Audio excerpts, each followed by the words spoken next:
When we talk about diseases that affect the brain, one of the most common symptoms that people have is headaches. Now, the problem with headaches is that we have headaches regularly. Every condition that you go through in your daily life can cause headaches. Not enough sleep, inadequate water, dehydration, stress from being stuck in a traffic jam, stress at work, stress at home, all that will result in headaches. Even as a doctor, I have headaches when I'm trying to get to work. You don't have a good night's sleep, or you don't eat on time, not enough fluids in your body, all that will result in headaches. So the question is not so much of headaches, but when exactly do you need to be concerned about your headaches, and you need to come and see a doctor when you have headaches. So a few important points about headaches is that if your headaches are persistent, you have it every day, regardless of what you do, regardless of the fact that you may have had enough sleep, you wake up in the morning with headaches, severe pounding headaches. Now that's not something to ignore. That is a sign that something else is happening than just a mere regular headache. Some patients have migraines. They've probably been having migraines for the past 10, 20 years of their lives. It comes and goes. There are very clear triggering factors for the migraine. They know how to treat their own migraine, or they know how to control the migraine. But when your so-called migraine has changed character, the pain is no longer similar to the previous migraine, you have more frequent onsets of migraine in your daily life as compared to perhaps 10 years earlier.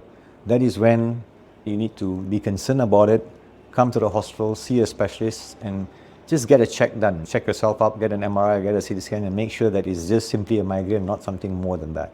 Common symptoms of headache that requires a person to be a bit more vigilant or to be a bit more careful is when your headaches are typically occur when you wake up from sleep. The minute you wake up from sleep, you have this pounding headache, you feel very nauseated, you vomit, and the vomiting actually relieves your headache, and that is a sign that should not be ignored, and I would think that you need to come to the hospital quickly to get yourself checked up. If your headaches are associated with vision blurring, some patients go and visit various optometrists because they feel that their headaches are caused by their eyes, they require new glasses, and they keep changing their glasses, increasing their power, but it doesn't seem to go away. So some headaches which results from, for example, brain tumors or brain pathology can affect your vision. And rather than visit optometrists regularly after you get your eyes checked, do come and see a doctor to make sure that's nothing else giving you a problem. Some patients have headaches with numbness. They develop numbness from time to time, either in their face or in their body, that comes and goes. So this again is not a sign or symptom that should be ignored. You should come and see a doctor because numbness is not typically associated with headaches which are benign. Headaches are classified into benign and malignant, or rather dangerous. So the benign headaches are what we have, which are related to our stress, inadequate sleep, stress at work, traffic jam stress. But when your headaches come along with the feeling of nausea or vomiting, it doesn't seem to go away. It gets worse every day. You have associated vision problems, numbness in your limbs, either in your arm or your leg. You have giddiness, severe vertigo with your headaches. You develop seizures. Worst case scenario, someone develops a seizure with headaches.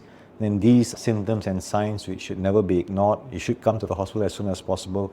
Get yourself checked up because you may be harboring, God forbid, but you may have an underlying vessel problem such as an aneurysm, or there may be an underlying brain tumor, or could be some other pathology, a small little stroke, for example, that may have caused you all the symptoms.